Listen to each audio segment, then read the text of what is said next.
Welcome back, everyone. I am so excited for our author today. This is a genre we haven't yet discussed, which makes me extra excited. We're talking about women's fiction, we're talking about marriage and divorce, friendship. We are a Washington Post bestseller. We are on numerous best-selling lists on Amazon, and we have a recent release as well, which has skyrocketed to so many Amazon charts, it's not even funny. I'm talking to the one and only Maddie Dawson. How are you today? I'm good. How are you, Kia? So nice to be with you. Likewise, I'm so excited because I actually started reading your work for the first time. I haven't finished it yet, but I'm in love with it. So I can't wait to actually further talk about that book. Take me back to the start. That's where I think we should begin. How did you start writing? Why? Well, here's the thing. I am one of those people that always knew I wanted to be a writer. I just was born, I think, wanting to write. So when I was 6 years old, my mother wouldn't give me money for the ice cream man. And I just went in my room and I wrote a little story and I glued the pages together and I illustrated it and I took it door to door until I sold it and made a quarter. And then I went, the ice cream truck came by and I bought a banana popsicle for myself and one for my sister. And I thought, this is the secret to life. I no longer have to ask my mother for money. I'm going to be great. But she got really mad about it and she went and bought the story back. And she said I could never do that again. So, but it's always been, something that I really wanted to do. I think I wanted a lot of banana popsicles. That's how it all started. That's quite unique. I haven't heard a story like that. I love that. So how then did you get into the writing process of a book? When did you publish your book? How did that work for you? Well, what happened was I always knew I wanted to be a novelist, but that's not something you can just say, I'm going to be a novelist. And I got married young and ended up getting divorced and realized, oh, I'm going to have to support myself and my little children, and being a novelist isn't really panning out just yet. So I got a job at a newspaper because I thought, well, at least I'll be writing, and it turned out that was great training, for just having to write on deadline and having to really focus your mind and use words. I mean, it was just the best career move of all. And while I was doing the newspaper work, I started writing a novel secretly, that I would go home and work on it after the children were asleep or something. And that was where my true love was. I never was like a news person, I just don't care. And the thing about news that was really hard for me is how they were really sticklers about how it had to be true. I was like, what? It would be so much more interesting if we just made it a little more exciting over here, or if only they'd said it this other way. So that was always really hard for me. So I had to have my outlet in fiction so that I could survive writing news. I find this so interesting, and I completely relate to that because when I was young when I wrote my first couple of books, and then I thought maybe it was, and I got my first rejection letters from agents and traditional publishers. I think I was 17 when I sent my first one, so I took it quite personally. I was young. Oh, yeah, you think the world has ended, yet it's not, it means such great thing if they write a personal letter. Yeah. And I was like, what do you mean I'm not the best writer in the world? But so I thought journalism was what I wanted to do. So I did, courses, and I went into my local newspaper. I was doing sales at the time, but I watched the journalists and how they worked. And then I realized this isn't for me because it's a completely different style of writing. And it wasn't, as you said, that creative outlet that I thought that I would want. So I was like, okay, novel writing is what I'm actually passionate about. So I find that very interesting. It's true. Because I still needed to make a living, I did feature writing. I worked my way into features and being a columnist, because when you're doing that kind of writing, you can kind of be more creative. The way you tell the story can kind of have a flair to it. I remember with somebody telling me, if you're covering a news story and 6 other reporters are there and your story doesn't look like their stories, you have done something really seriously wrong. But with the feature story, your story never looks like anybody else's because you put your own personal touches on it. So that's what I really did like doing. Amazing. So what then? So you wrote your book. Yes. What did you do then? Well, that was an interesting story because I was working on this book and it took me 17 years. I always love to tell other writers this because I think people feel like if 3 months has gone by and you haven't finished your book, you're seriously not right for the job. And in fact, it took me such a long time. And when I say it took 17 years, I don't mean that I worked on it every day for 17 years. I was raising children and I had this other job and I was writing for magazines and I was doing all kinds of things. But it was 17 years from the time I started it until I got it published. And during that time, I wrote it and rewrote it and rewrote it. I didn't really know what I was doing the way none of us ever really do, and you just kind of start and feel your way around. And then you go, oh, this has to come out and this character needs to do this. It's just kind of like putting together a huge puzzle that you can't see any of the pieces to. And I got it finished and I got an agent and she sold it within 2 weeks and there was a bidding war. I mean, it was just kind of this amazing moment. I'll never forget the day she called to say that she'd sold the book. And this has never happened to me before or since, but I honestly couldn't speak.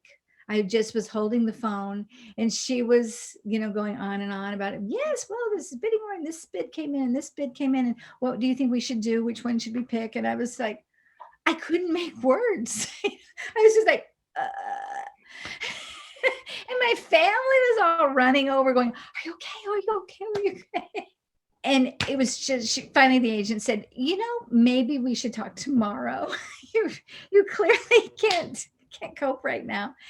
And it was just such an exciting thing. I always think back to that moment because I think we have to remember those moments. Writing consists of so many rejections and so many no's and so many, this won't work, or your piece is good, but we just accepted one just like it last week, or we're not accepting these kind of books anymore, or whatever. You just hear no all the time. Yeah. So you have to remember the good stuff when it happens. I love that. And that's amazing that it was sold in 2 weeks as well. That's outstanding. It was really kind of a rush. What book was that and what year was it published? That book was called What Comes After Crazy, and it was published in 2005.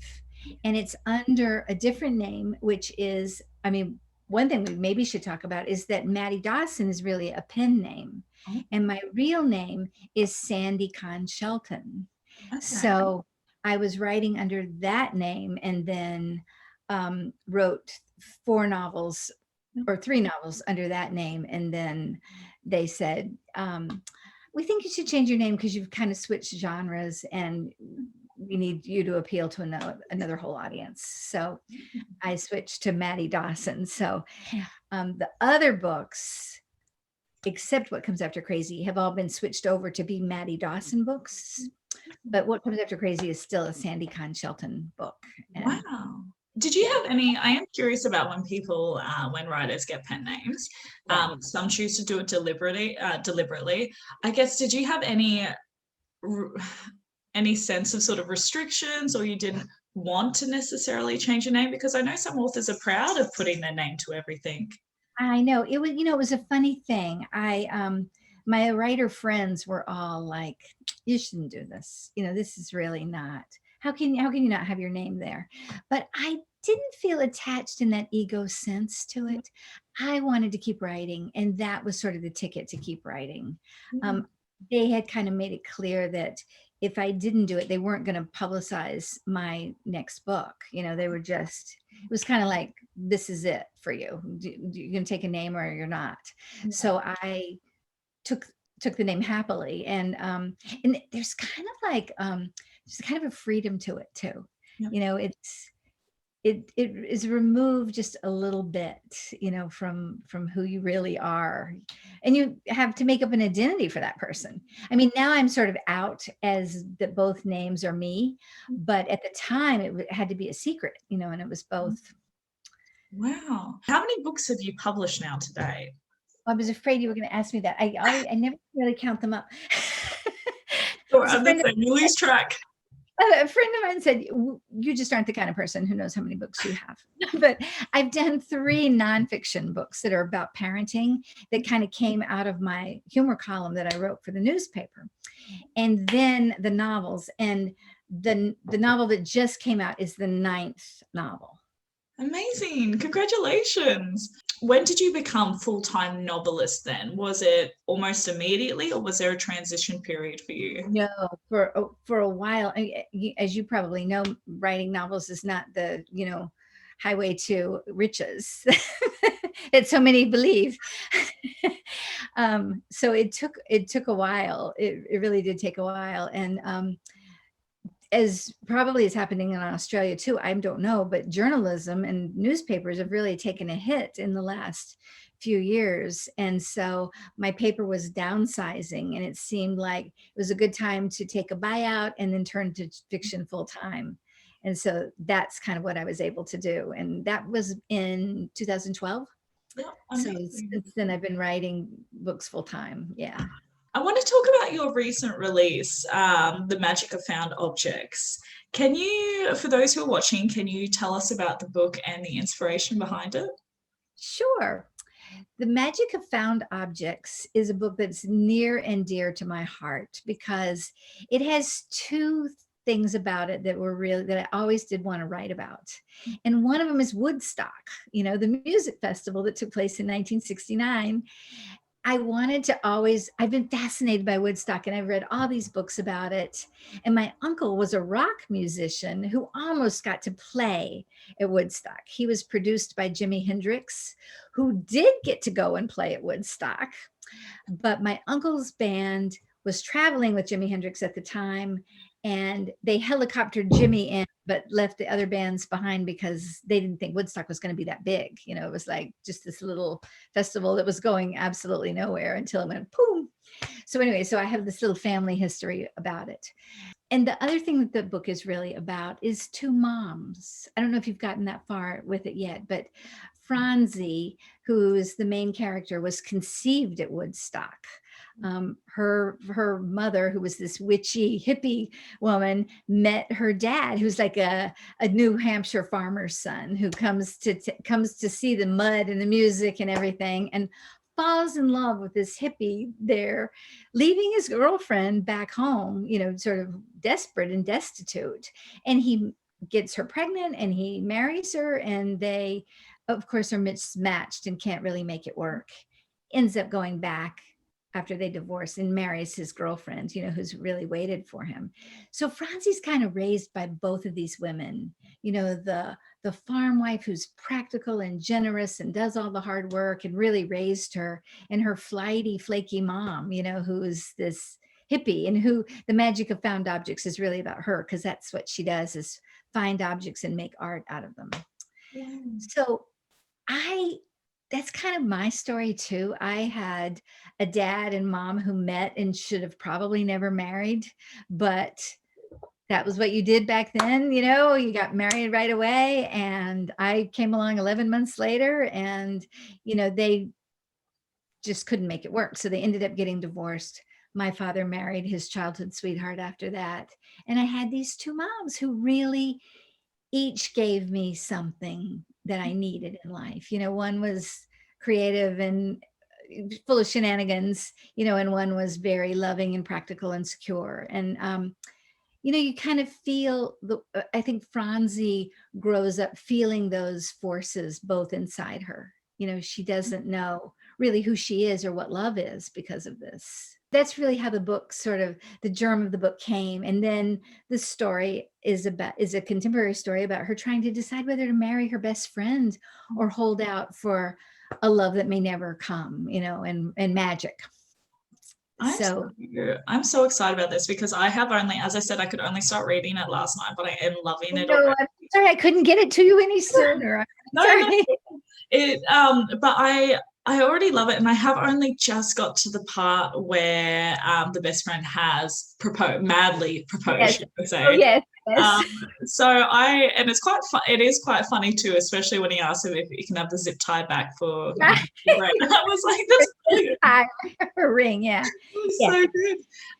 But I am loving it so far. Like so far I'm loving it so much. And I've literally only read like 2 or 3 chapters. So the fact that I'm already so invested in it, I'm really excited to see where it goes. How long did this book take you? Did you have any challenges while writing it? Well, I had this pandemic and that was sort of crazy because I am really an extrovert, and I get all of my juice by being out and being among friends. And I have friends that I go for plot walks with, where we go and we really talk about our books and we just have a great time. And then we go home and we write, and we read to each other and everything. All of that ended. And I ended up, just staying in my pajamas, like everybody else in the world, and working on the book from my bed, which I have to say is a good way to get a book done. Turns out, this is a bold statement, but if you stay and work on your book every day, you compile more pages than if you're out walking. I know. Who knew? Startling news. So that was kind of good for me. But I was lonely doing it. I'm married, and so I shouldn't say I'm lonely. My husband was working from home too, and he was 2 floors down, and I was on the top floor. And then at 5 o'clock, we would both stop working and go and hike in the woods, and that was really nice. But I didn't have the other people, that I count on. So it was a little bit crazy. It makes it quite difficult too, I think, especially during this challenging time for writers, because a lot of us do depend on, I want to say, creative stimulation. So when we go out and we have different experiences and interactions, it really does like just keep growing our creative mind like a sponge. So being cut off from that, especially when you took so much from that, would be difficult. It's funny that you say that because that's exactly how I feel. But I have friends who see it as they want to be cocooned and they get all of their work from this one room that they're in. And I need conversations that are out in the world. More things come to me about my book just from being out in the world, I think. One thing that spiked my interest, I loved reading your bio. I have never read a bio that has so much storytelling weaved into it alone. And there's so many stories on there. And I'm curious as to any of them are true. Yes, they are true. Well, I think they're true. The truth of it is that I come from a family of Southerners, and you're Australian. You may not know about the Southern tradition of just telling stories. Like everybody in my family was a storyteller, and they had a lake house, and by a lake house, I mean like a little shack on a dock sitting out over the lake. And at night in the summer, everybody would just sit out there on the dock, and the porch light would be on and the citronella candles, and people are just sitting around just telling stories, and each story would top the other one, and people love to make each other laugh. I always said that their motto was, don't let the truth get in the way of a good story. So these are stories that were passed down and told to me. And periodically I'd go, well, is this one true? Is this one true? And everybody'd say, oh yeah, that's true. So maybe. I love them because some of them are like quite extreme, and I'm like, as I'm reading through, go, no way. I know. The one about my mother is really true. My mother was this kind of blonde bombshell type, who was just full of mischief and trouble her whole life. And this man fell in love with her when she was still married to my dad. And he worked for the Air Force, and he took a fighter plane and just buzzed our house, with it, and was like, and she would go, oh, there he is. He's up there. He just wants me to come out and wave to him. Like, what? I must have been about 10, like, I don't think this is good. I don't think Daddy's going to like this story. This doesn't feel safe. Safe, right. And then that same guy brought us a television one day, and she said, now we can't tell Daddy that this TV came from him. We're just going to keep it in the closet when only watch it when Daddy's at work. And I'm like, okay. Your mum sounds so fun. So are you working on your next project already? Oh, okay. Yeah, I'm already behind. That's how novels go, though, isn't it? Yeah. You always feel behind, I Yeah. think. It's the, and then within the last, I find 2 weeks to 4 weeks, suddenly you've written a book and you're just like, I don't know why I do this to myself every time, but it's just the flow. It is the same with me. And I always swear I'm going to do it differently. I say, okay, here's the thing. I have this contract. Here's when the due date is. If I do, and I do math, I actually do math. If I do 5 pages a day, I'll then have 2 months to edit. It'll just be great. No, never have done it. I do the same thing. I know. I end up writing 50 pages a day the last 2 weeks, That's amazing. That's crazy. It's crazy. But I mean, and I think I have an idea why. For me, maybe this is true for you too, is that it really needs to percolate, and it's not as easy, it's not typing. It really isn't just typing. So, and it feels like it should be, like you should just be able to do and then go and do your rest of your life. But once you move into the book, you're in it, you're thinking about it all the time. And actually, I really resonated before when you said that it's like, and I've used this analogy so many times, and people are like, I don't know, but you're another author who's used it, piecing the puzzle together. And that's how I feel about writing books. And often, some of my days I'm meant to be writing, I have to go for long walks and just say, what is happening right now? What is our situation? Where are we going? Are you a plotter or a pantser then? I think I'm both, really. I mean, I'm more a pantser than a plotter, but I've, over the years with, working on deadline too, because when you're doing it to contract, you can't really just pants your way along, and go, well, within 2 months, I'll know what the next scene is, right? Which is what I would do, left to my own devices. So I get to a point where I just pants along, and then I go, okay, now I need to know what's going to happen in the rest of the book. And so I recently typed out like 11 pages of just, I need a scene that says this, then I'll need a scene that says this, it's a fun document to read. And I feel like it might stick, it might, I'm sure it'll change, but at least I know I have an ending to the book. And that's so bizarre because I write very similarly to that. It's mostly pantsy, but I'm like, these are the dot points that I need to get through, and how we get there is up to the character's devices, really. Exactly. And I always think that they are right. They're the ones who know the story, and we have to just trust them. Have you ever had it happen that you tried to impose a plot on them and they just won't do it? Nope. It's so true. And then even I find, like, when I'm writing, if I'm just like, oh, okay, as I am pantsing, and I start writing a particular scene and I'm like, this doesn't feel right, I will stop immediately because I know that's not the right direction it's going in. But that comes with time too, because I used to write that entire chapter and then have to delete it afterwards. So I guess it becomes when you're better seasoned, I want to say. I think that's true. You start to recognize the signs maybe that it's not going to work.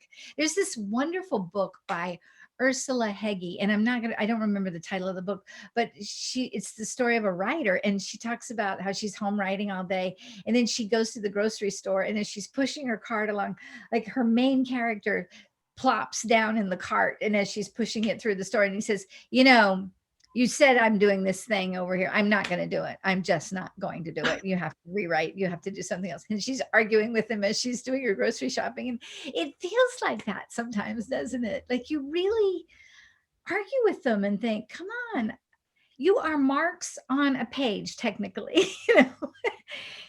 I control you, but we don't. We don't. No, we absolutely don't. We just have to be there to write it. That's all the credit we get. Exactly. I love what Anne Lamott says about how her characters come and tell her stories because she has to do their typing for them. They can't type. Yeah. And so I think that's it. We have to do their typing, but they tell us the story and they're responsible for it. And they're often good stories, I would hope, and there's no way that we can change them. So I love that. Right. Speaking of, like, talking about characters and, books, one thing that I adore about your website is you actually have a drop-down box in communication for book clubs where they can actively invite you to their book clubs, whether it's online or in person. And I think that's amazing that you make yourself so accessible in that way. Why do you feel it's so important to be able to be a part of that discussion as a writer? I really love it. And I know some writers don't like it because, and I have had it happen that you get there and they're like, in this book, the sister was kind of a mean character. Now I love my sister, and why didn't this character love her sister? And I'm like, well, we need drama in a book. I'm really happy for you and your sister, but there really wouldn't be a story. And also, that's not the character that showed up to me. So I was forced to write her story. But it's kind of like, so you can open yourself to criticism. But mostly what happens is that they have insights, like you're putting the story out there, but you don't really know everything about it. It seems like you're the expert on it. But in fact, if you let the character tell the story, other people see things in it that you never saw. And that is amazing and exhilarating. I often learn something about my books that I didn't ever see was in there just by hearing other people talk about it. I love that so much. And it's so true because obviously that's what's so great about writing books is it is a product. I like to compare it to like, having a painting on the wall. It could be a dot on a canvas and everyone will come and look at it and interpret it completely different. What I find absolutely satisfying is when you do have different opinions of it. Obviously that's really cool, but also when people go, I picked up on these themes and I noticed that this and this were in it, and that is the detail that you funneled into your book, and you just feel so happy that you were able to express it in a way that they were so obviously able to see it. That is true. And have you had it happen too where you didn't know why you put something in there, and then it like works out and you get 10 pages down the line and go, oh, that's why that's here.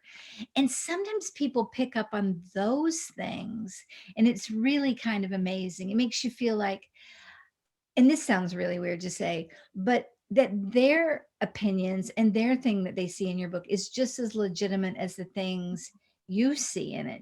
You all are reacting to the same character who may have come through your brain, but isn't you. Exactly. I completely agree. It's so funny that you mentioned that because I have just concluded my one of my 6-book series. And so some of the things that I was putting throughout the books, I'm like, I don't know. And again, it comes with experience as well. But I was like, I don't know why I'm putting these things in, but I just knew that they had to go in. And then I think too, like if I were a new author, I would have never done that because if I didn't know how to control it, I wouldn't have done it. But then when it came to the 6th book, it all made sense. And I was like, wow. Isn't that amazing? Yes. Yeah. But then what makes it crazier is that some readers pick up in book 3, they're just like, this character is going to portray this person. I'm like, how did you know that before I knew that? Exactly. So true, isn't it? It's so true. And sometimes, I mean, usually what I know at the beginning when I sit down to write is I know the main character and I know where it's going to start, kind of, although I'll switch that sometimes, and I'll know where I want it to end. But I don't know how I'm going to get there. I have no idea what's going to be happening in the middle. But with this book, with The Magic of Found Objects, I really didn't know whether Franzi was going to marry that best friend guy or whether she was going to hold out for magic. And I thought, I hope she tells me soon, because here I am sitting here in my pajamas in the pandemic and with no friends to help me, And it kind of worked better that way, because the surprise was for me too. Because this is only recently released. This is published through, I believe it's Union Publishing. Lake Union. And its release date is actually August 1st. That just makes it a couple of days old, which is amazing. And I noticed when I first when I stalked you a little bit and looked at your profile, you were on that day number 6 on the Kindle store, like number 6 altogether. That is amazing. I know. It's really crazy, isn't it? It really is. That's wonderful. It's really wonderful. It was chosen to be part of a program that Amazon runs called First Reads. And so people who have Amazon Prime can get the book for a whole month free. So that's why it has so many downloads so Yeah. far, because they all got a mailing saying, pick one of these 8 books, and that can be your free book for the month. So it got picked and reviewed. Because today I hate to read reviews, because especially if I'm writing a new book, because you can get so wounded, or you can get so carried away, either one is not good. But I looked the other day just to see how many there were, and there's like 1,800 and something. Yeah. I was like, wow, that seems so many people, who've been moved to write a review. That's amazing, because when I had a cheeky little look this morning, you're just under 2,000 at the moment. And as we record this, probably a couple of days it's been released, it's going to be past that by then. What are you doing to celebrate this release? Well, I'm about to go on vacation, which will be a nice thing. We're going to Cape Cod to a beach vacation, and the whole family's coming, kids and grandkids and the whole thing. So it's going to be really, really, really fun. Will we be seeing lots of it on your blogs and social media? Yes. Yeah, I definitely will put that on there. I do actually want to talk a little bit about your blog, because you're relatively active on there. Relatively is a good term for it. It's like one of those things I'm always feeling a little guilty about, like we have those things that, as you're falling asleep at night, you think, blogging, but yeah. It's so true though. Why do you think I do the same when it comes to emails, like newsletter content? Because, you want to make it a bit more personal. You want your readers to know who you are, what are you up to, because that's how you make connections outside of the books as well. Why do you think it's actually, well, maybe it's the same reason for you, but why do you think it's important to blog? And what advice would you have for anyone who wants to start doing it, but maybe they haven't made the time, or they're unconfident in what to say? I know, it's really a dilemma. I think it's really important to decide what forms of social media that you're going to indulge in or tie yourself to, if you're going to have one of these writing careers. When I first started out writing, it wasn't that important, but now I understand that publishers want you to have a platform already and want to know that you have a certain number of followers or readers who they can count on. So I think you have to pick and choose what you want to do. A website seems to me a really important thing to do, and you can pay somebody to, get you one going, and that's where people can really find you. And I hear from people all the time who maybe have run across my name and then they go to the website to find out about me. So that kind of works. The blog, I wish I did better at it. I used to keep a blog under Sandy Con-Shelton, and I wrote in it often, and it was really fun, but it's tiring and it takes you away from the other kind of writing. It's a completely different skill, isn't it?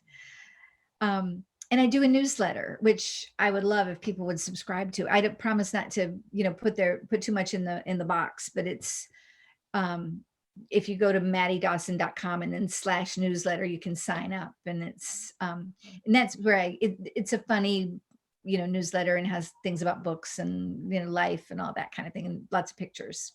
I'm gonna have to subscribe immediately. Please do. I would love that. I think too, it is important in a way too, because it does support the author as well. We want to make sure that, because we don't own the other platforms, being on social media is important, but it is important for us to have a direct communication with us to reader, whereas we don't have that on other social medias. It's restricted in so many ways. So it really does help us, just communicate. It really does. And and I don't know about you, but I love hearing from readers, and I just feel that people are so kind and want to say things, and I get these very moving letters and feel like I've really made friends this way, which is a great thing. And that didn't used to be the way it was. Authors were in this far removed kind of universe, and you could write to their publisher, who would send your little letter to them, and maybe you'd hear, maybe you wouldn't, but it took months, whatever it did happen. And now they're bing right there in your inbox, And it does, I know for myself, and I imagine you're the same, being an extrovert, I love making pen pals. I love making friends. Me too. Me too. Yeah. And days when the writing is going a little slowly, you just go, I'm going to write to all these people because Yep. this is so fun. Yep, Yeah. absolutely. What Yeah. I want to talk a little bit about pitching and acquiring an agent. You said initially, obviously, you pitched and you got an agent, but we're also talking a lot about those rejection letters as well. What Oh, advice would you have for anyone who is trying to pitch to an agent? I think in some ways it's easier than it ever was. In some ways it's harder than it ever was. And the ways that it's easier is that you can go online and research an agent and find out exactly what kind of work they're interested in and who they publish and all of that. That used to be sort of like top secret stuff. And there were these, you had to go to the library and get these big books, a book of agents, and then you would just go through them and you would read what the agent said that they would want. Maybe they're out of business by the time the book comes out and is published, so they don't even want to do it anymore. And then you'd have to write them a letter, and then they would wait to hear, and maybe you didn't hear at all. It just took forever. What's harder now, though, is that so many people are writing, and it just feels like everybody's doing a book, doesn't it? Yeah. If you go to the door, all your neighbors are writing books, all of them are trying to get agents too. And I think this is a phenomenon that's just caught on. It's like, oh, and sometimes people think it's easy, and God bless them,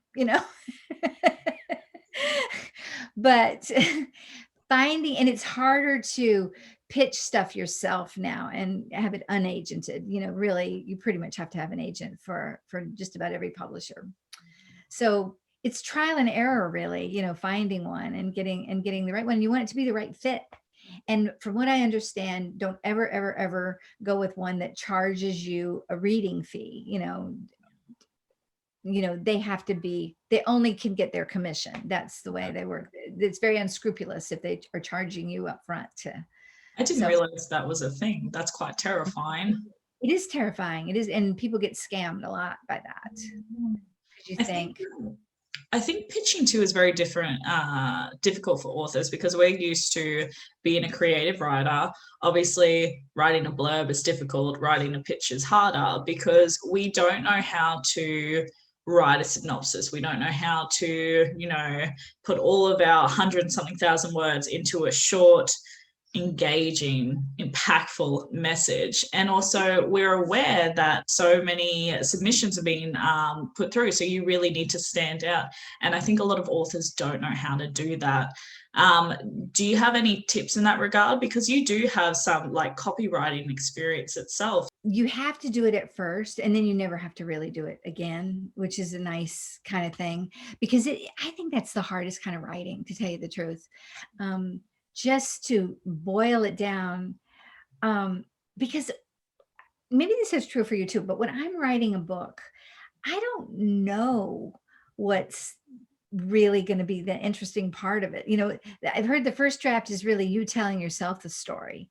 And so if you're trying to pitch it before you've told yourself the story, you don't know what parts to really emphasize. And here you are trying to make it so standout-ish and so short and so brief, and yet you can't put all your little fun touches in it, because those take up too much room. So it is really hard. It is really hard. There are books though on how to do it, how to write a 1-page synopsis, what that should have, what a 2-page synopsis would include, what a 6-page synopsis would include. And it's kind of helpful to go and see how you expand outward and how each one, different stuff. That's good advice too. I don't know, but you can Google it, and it really does.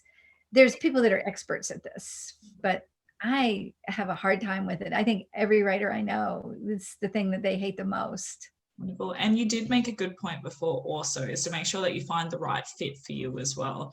If it never feels, some people might think any opportunity is a good opportunity or relationship, and that's not necessarily the case. If it does not feel like it is going to benefit you, or that you are seeing the same view, then it's okay to move on from that. It might take a little bit more time, but you would rather that having the right person who's your champion than somebody who just doesn't fit right.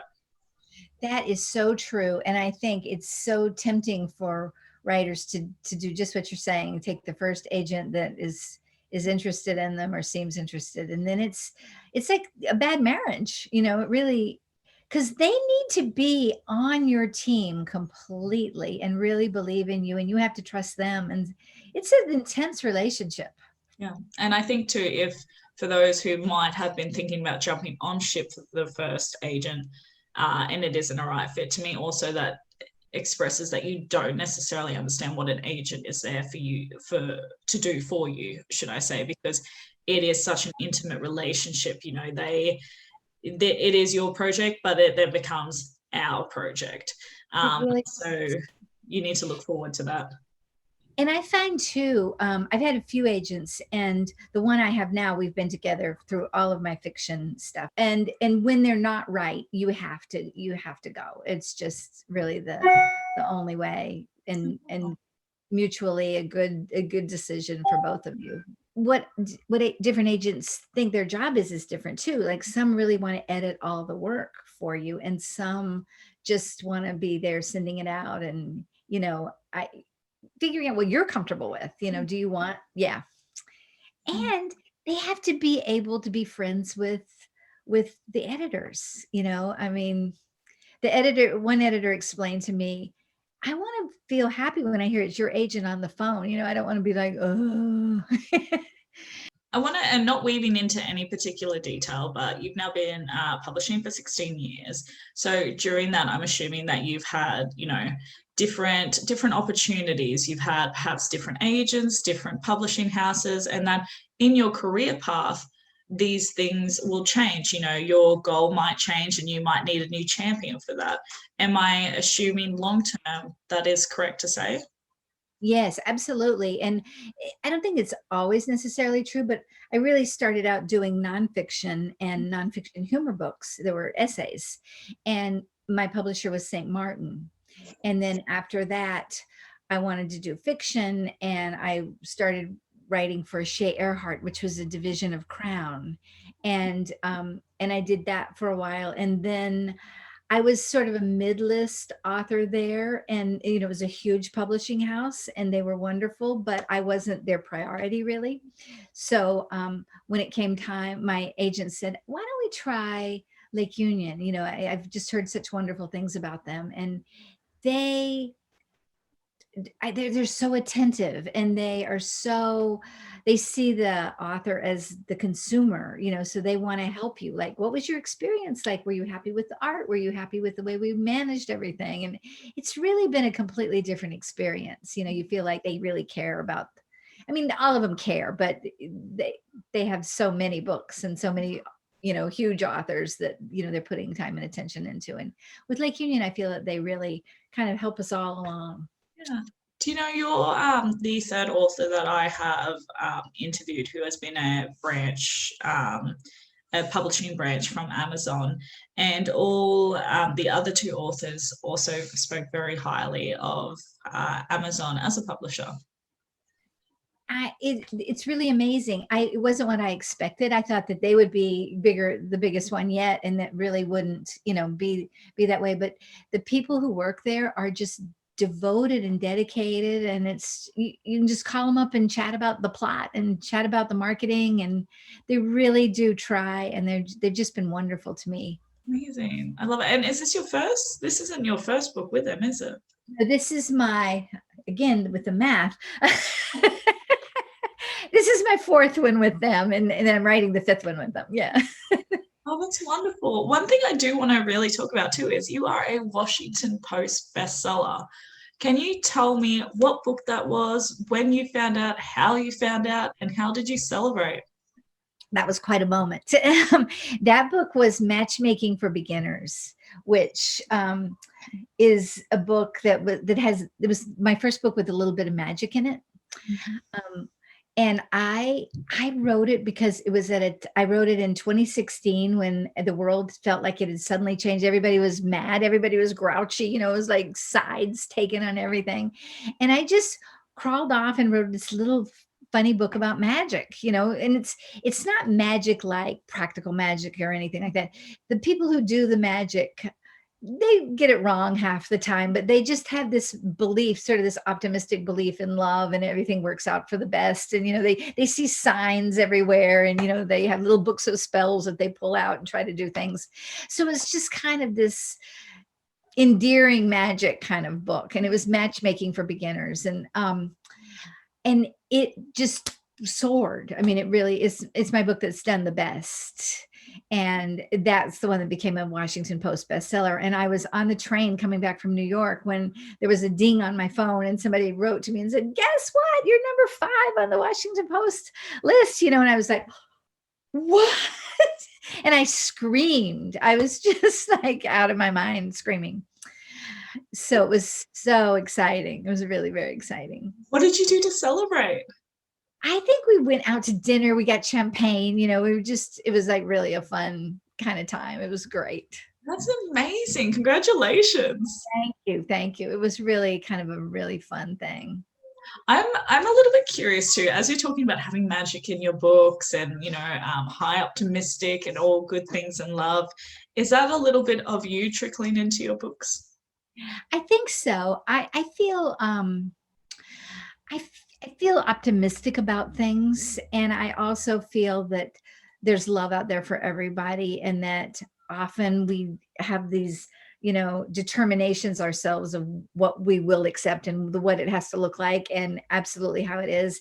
And so a lot of the plots of my books are like not recognizing the love that's right there, and that the thing that can make you happy is often the thing you least expect it to be. So I love those kind of twists in a book, rather than, I can't write thrillers.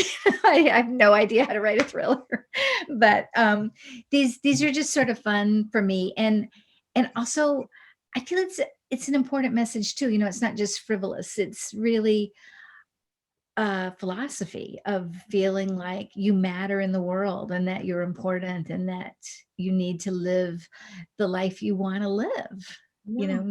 Not let it just trickle away with all these doubts and torture that we do for ourselves. And I think that's such an important message as well. As I said, I'm very invested in reading and finishing the book, so I'm excited to see who she ends up with. I'm invested. What has been your favorite book to write so far, and why? Well, I was thinking about that, and I think that each book, when I'm writing it, is my favorite and my least favorite. I mean, do you have this? Don't they make you mad when you're writing them? Like, you just sort of think there's days when you think you are the worst book ever. You're horrible, and I don't know why you came and told me your story, because you clearly are just shouldn't be a book. But a friend of mine, speaking of signs and magic, a friend of mine who's a novelist, whenever we start a new book, we get necklaces, and we call them the necklace that knows the story of the book. And we put it on, and it makes our books behave. This is my necklace for this book. Wow. And I love that. is, I think, called the little Amazonite, which is good. Like, it's very symbolic. And so, you put on this necklace, and then you feel like, okay, I'm centered. I can write. Yeah. Are we crazy or what? I don't know. This friend and I have always had little symbolic clothing, and things like that. What are your top 3 marketing tips for fellow writers or authors that are listening? The top 3 are: don't try to do everything. Don't spread yourself too thin. I actually wrote these down because I feel so strongly about these, that you just do the things that feel, this is like knowing what you are good at and doing it. If you feel like you want to write a blog, do the blog. If you want to be out there on Instagram doing pictures, do that. The other one is to be really generous, and to reach out to other authors, to retweet them, to comment on their blogs. And it takes a little bit of time, but if you set aside a little of your writing day, maybe after you've done your pages, and then just go in and do that, it just brings this kind of wealth of friendship to you. And it also puts you in place where you appreciate what other people are doing at the same time. It becomes a community for you. Yeah. And I think those are 2 of the really most important things to share, and to do only what makes you feel comfortable too. Yeah, and those are great tips. What would you say then for you personally has been your greatest challenge and your greatest accomplishment so far? I think the greatest challenge is butt in the chair. It's just really been a thing. I can feel some days my resistance to it. Like I think, well, I'll just wait until I know what's going to happen in that scene. And I don't know why I do it like that, because if I do a meditation or a little ritual, even if the ritual is playing Spider Solitaire first, and then I'll go, I need to win 2 games of Spider Solitaire, and then I'm going to be ready to write. Yeah. And then that works for me. But if I just kind of drift around, it gets to be 5 o'clock and I didn't start really writing yet because I've just procrastinated. So I think pulling myself to the work and saying this is important and this is a priority. Yeah. We talked a bit about how I had this newspaper career. And so when I was writing books and doing the newspaper at the same time, and I got so much more done. And then when I only had novels to do, I can spend 5 days on a scene. That quote, if I spent the morning putting in a comma and the afternoon taking it out, that's really, writing can so easily devolve into that, right? Where you just, I think too, it is, as we were talking about before in our writing process, that we kind of leave it to the last 2 to 4 weeks of a deadline. Like we kind of plod along until the urgency is there and then we dive into it.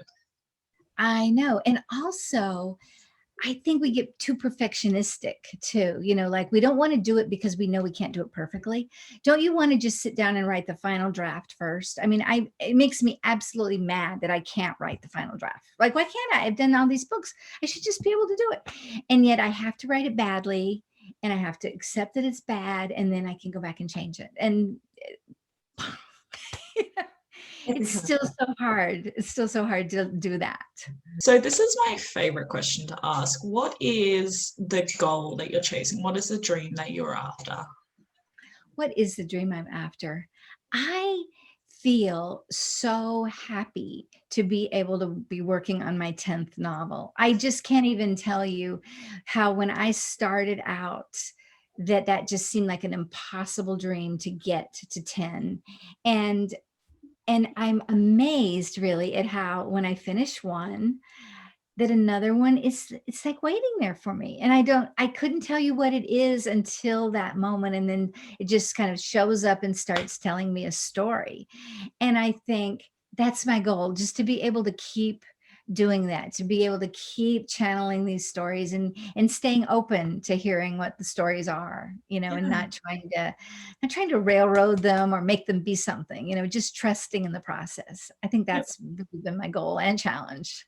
Have you ever read Big Magic by Elizabeth Gilbert? Yes, I love that book. I love her concept because I think it's quite on point. It absolutely is. And it's so true that just giving over that trust. And of course, she, had that book that just did so phenomenally well. And then it was like, what will I ever do again that's as important or as received as this? And you don't just hang up your shingle after that length of time, you still have things to say, and trusting it to come is really a big, big thing. And to do that, I think you also have to not care about the success as much. You have to really be writing for your soul and for what's in you and for the pleasure of it. Yep. And I think that is a discussion she has in the book as well. For those who are watching and don't know who Elizabeth Gilbert is, she is the author of Eat, Pray, Love.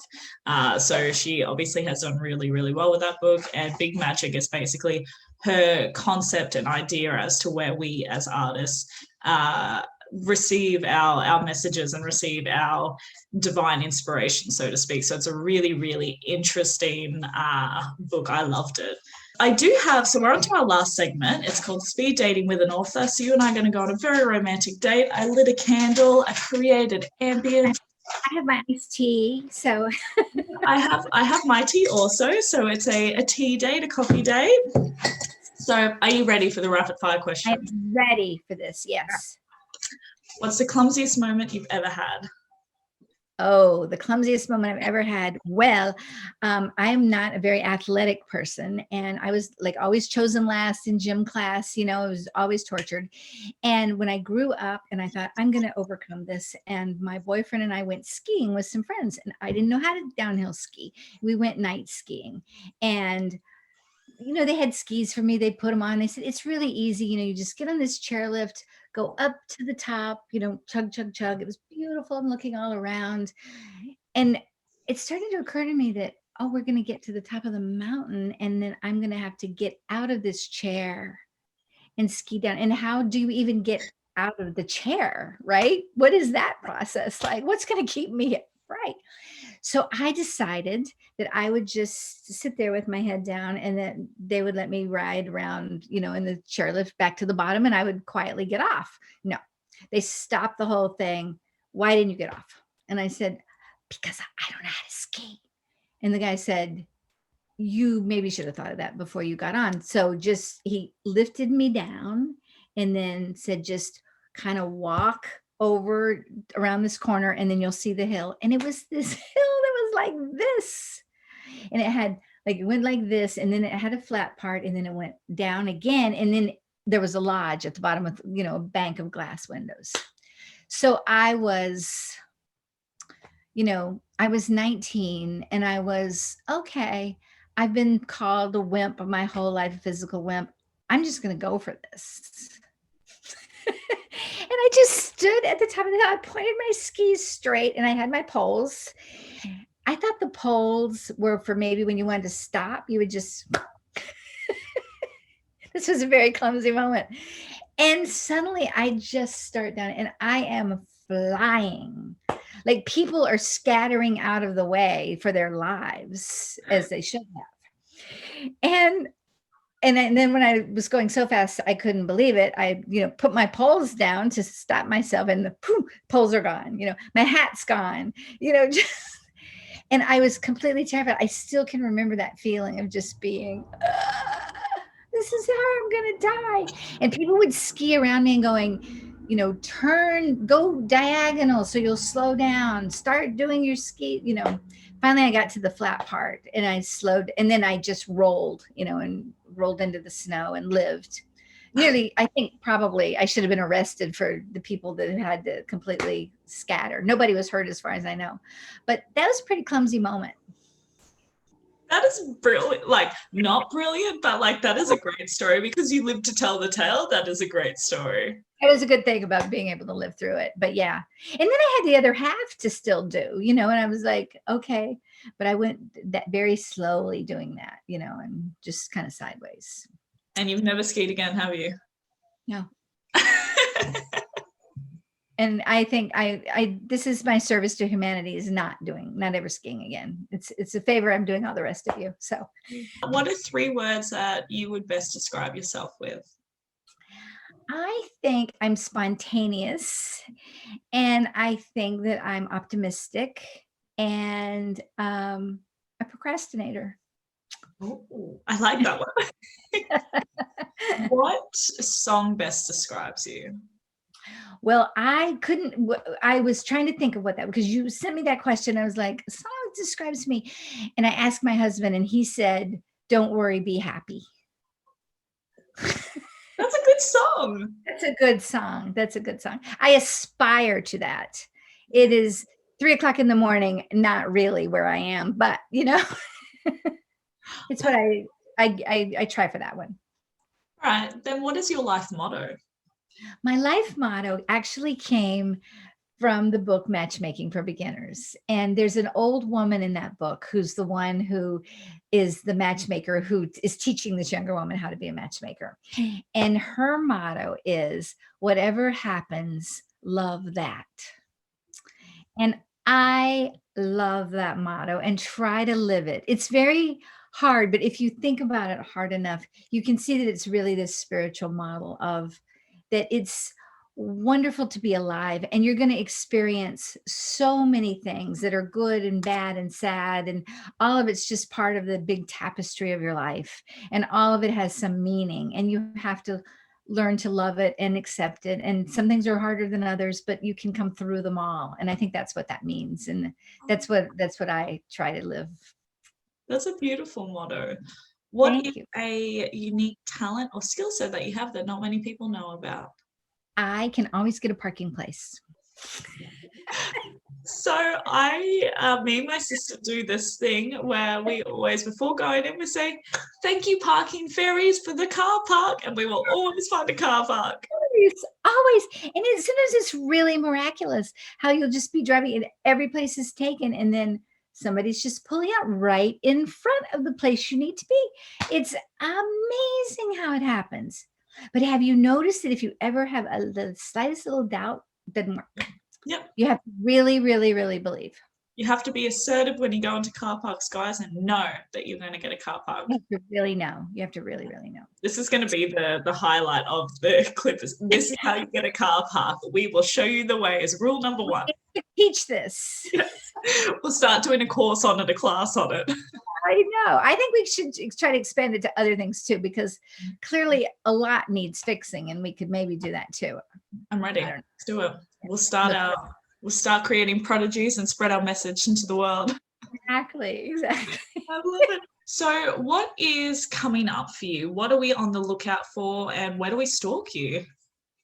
Well, I'm writing a book called Snap Out of It, and it's coming out in 2022. And it's about a woman who she's 60 years old, and she doesn't believe in romance. She thinks we're all been poisoned by romantic songs on the radio, and she's been heartbroken too many times. So she helps people by going into their houses and getting rid of objects that they're kind of using to keep themselves miserable after love didn't work out. And she's calls herself the Heartbreak Bunny, and she goes and does this. And so it's kind of a comic novel, but really it's about what happens when you don't believe in love. She's like the opposite of a matchmaker, she says. She wants to save people from investing too much in love when they could be out curing cancer or doing other important things. So it's a fun book to write, but it's a complicated book too, because it's got this inner depth to it that doesn't show up quite at first. So it's fighting me a little bit, but I'm winning. I love the sounds of that one. I'm so excited. Where do we find you?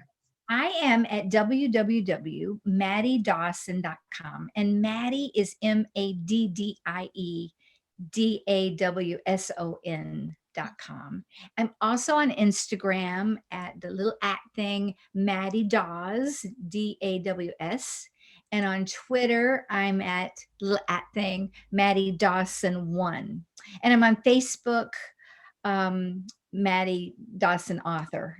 I don't post there often enough, unfortunately. I should do it more often.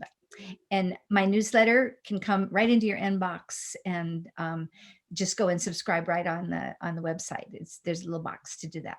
I have had such a good time. Thank you so much for coming. It's been so much fun. It's just been delightful. Absolutely. And for everyone, make sure you grab Maddie's recent release. I am loving it so far. By the time this comes out, I've probably already demolished it, and you'll see my review up there as well. So shall I show the picture of it? Yes, yeah, show us if you have a paperback. There it is. It's so pretty. The magic of found objects. I love this artist who did this. It's just really a wonderful cover. A brilliant job. Well, we will need to make sure that everyone grabs their copies. I'll put the links below. But yeah, congratulations on the release. Thank you very much. I'm very proud of this book. Very excited that it's finally out in the world. Amazing. Well, I'm going to love you and leave you, Maddie, and we'll talk soon. Okay, let's definitely do. So wonderful, Kia. I'll talk soon. Bye. Bye-bye.